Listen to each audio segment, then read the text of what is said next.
જ્યાં તમારા હૃદયની વિશે દ્વંદ ચાલતા હશે ત્યાં બે આકાર હશે. જ્યાં તમારો આત્મા હઠમાન નિર્સાથી દુઃખી હશે ત્યાં કેટલાય આકારો હશે. કોક ભગવતીના પ્રસંગે કરીને મહિમા જો હૈયાને વિશે ઠર્યો તો એક આકાર બી થઈ જાય.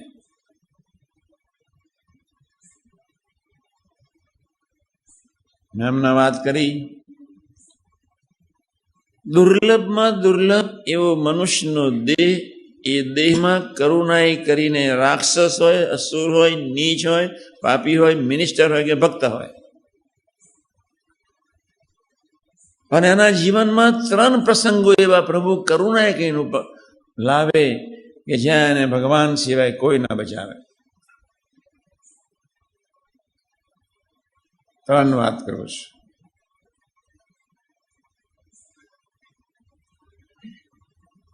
સોળ 17 વર્ષની ઉંમરે રામકૃષ્ણ પરમહંસના માથામાં ગુમડું થયું.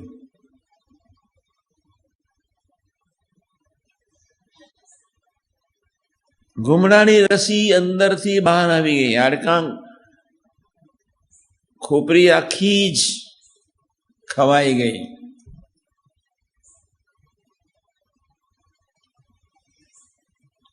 સો ફૂટ સુધી દુર્ગંધ. ઘરમાં કોઈ સુવાડે નહીં.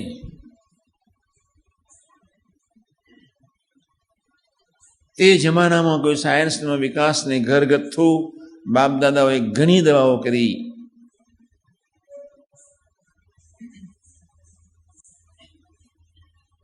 પણ એ રોગની માત્રા ઇન્ટરનલી વધતી ગઈ.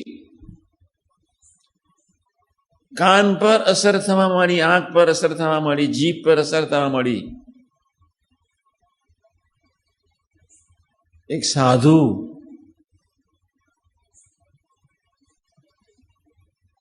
ખૂણામાં બેસીને વિચાર કરે, એવું કયું કારણ હશે જેના ફળ સ્વરૂપે પ્રભુએ આ તકલીફ મોટામાં મોટી મૂકી દીધી.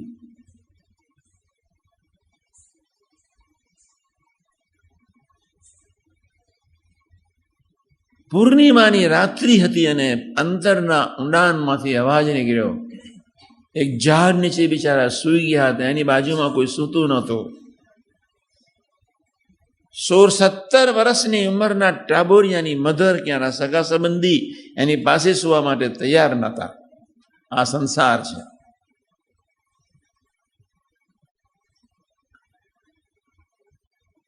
સૌનો આધાર ભગવાન છે. સૌનો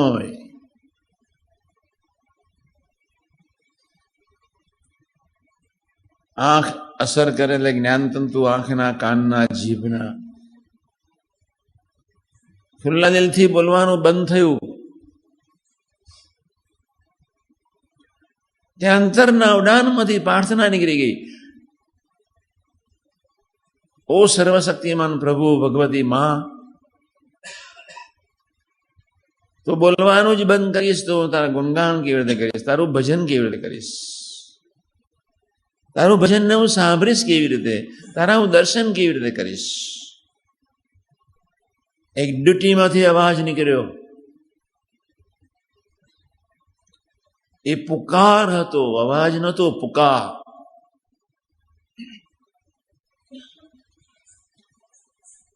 ત્રણ નાઇટના પુકારના ફળ સ્વરૂપે પ્રભુએ પ્રાર્થના સાંભળી.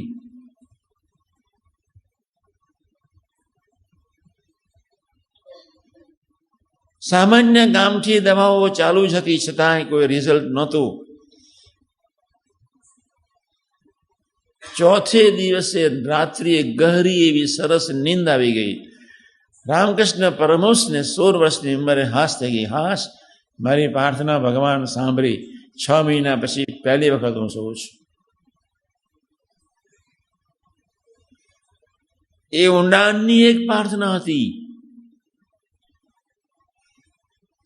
માનવીય જીવનમાં આવા પ્રસંગો બને જ.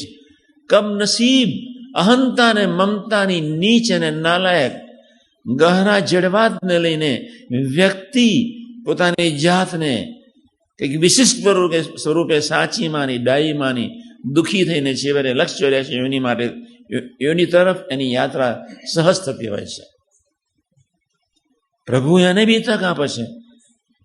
એ તકને વ્યક્તિ સ્વીકારવા તૈયાર હોતી નથી.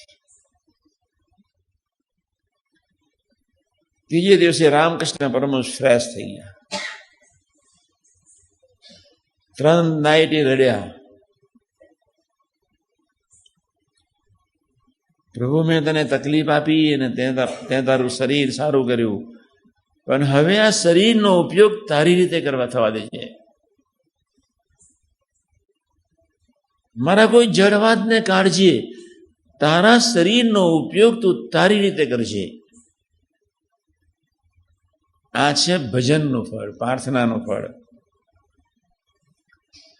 હું ધીમે રહીને સમજાવું છું તમને. આપણે ખરેખર પ્રાર્થના નથી કરી શકતા, કારણ અવિશ્વાસુ છે. આપણે ખરેખર પ્રાર્થના કરી શકતા નથી, કારણ સુખી થવું નથી. આપણે ખરેખર પ્રાર્થના કરી શકતા નથી, કારણ એક ગંદા ખાબોચિયાને અમૃતના મહાસાગરમાં લઈ જવું નથી. આપણે ખરેખર પ્રાર્થના કરી શકતા નથી, કારણ તમારી ચોજાડી બુદ્ધિ, વ્યવહારિક બુદ્ધિ. આપણે ખરેખર પ્રાર્થના કરી શકતા નથી, કારણ એટલું જ તમારી યાત્રાને તમારે ભગવાન તરફ ચલાવવી નથી. તમે નાસ્તિક માણસ છો.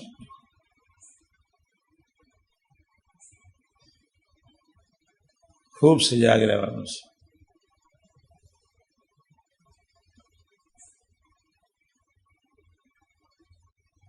હું ગાઈ રહ્યો છું ભજનના મહિમાની વાત, ધીમે રહીને સમજાવું છું. ભજન પ્રાર્થનાથી રામકૃષ્ણ પરમહંસનું જીવનનું ઘડતર થઈ ગયું.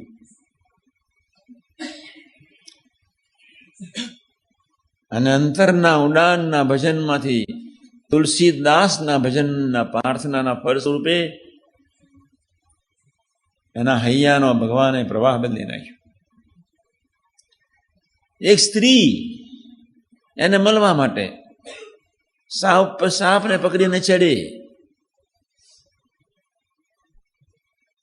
પૂર્વના સંસ્કાર, હૃદય ભક્તિ સભર,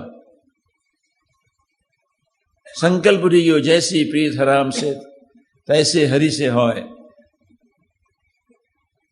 કૃપા હોય શ્રી રામ કી, જૈસી પ્રીત હરામ સે તૈસી હરિ સે હોય.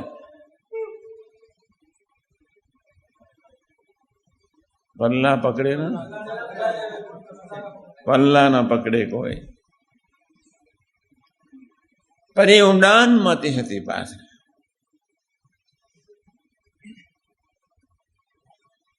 કોઈ વિષયંત માણસને કયા સંકલ્પ નહીં ઉઠે. આજે ચારેય બાજુ ઘોર અંધકાર છે, પણ તુલસીદાસને હૃદયને વિશે રામ નામના મહિમા સમાયેલો હતો.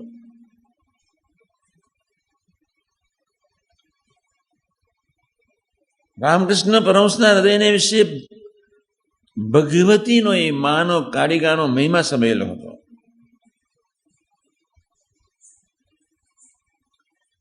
કોણ ભૂલ કરતું નથી? કોણ પ્રાર્થના કરે છે? પ્રશ્ન છે.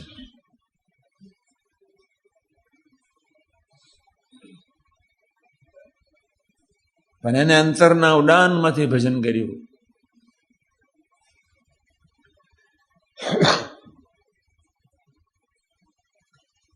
છ મહિના પછી જયારે વેશ્યા તુલસીદાસને મળવા આવે છે, ત્યારે તુલસીદાસ પ્રભુ ભજનમાં, મહિમામાં, રામાયણની સાખીઓમાં એટલા બધા લીન થઈ ગયા હતા. 6 મહિના પછી જયારે બાઈ આવે છે, ત્યારે તુલસીદાસજી પહેલો પ્રશ્ન પૂછે, કોણ?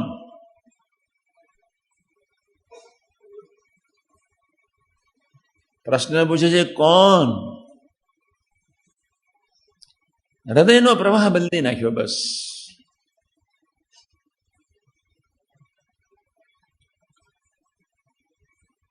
દુનિયાની કોઈ પણ વ્યક્તિ ભજનથી એનો હૃદયનો પ્રવાહ બદલી નાખે.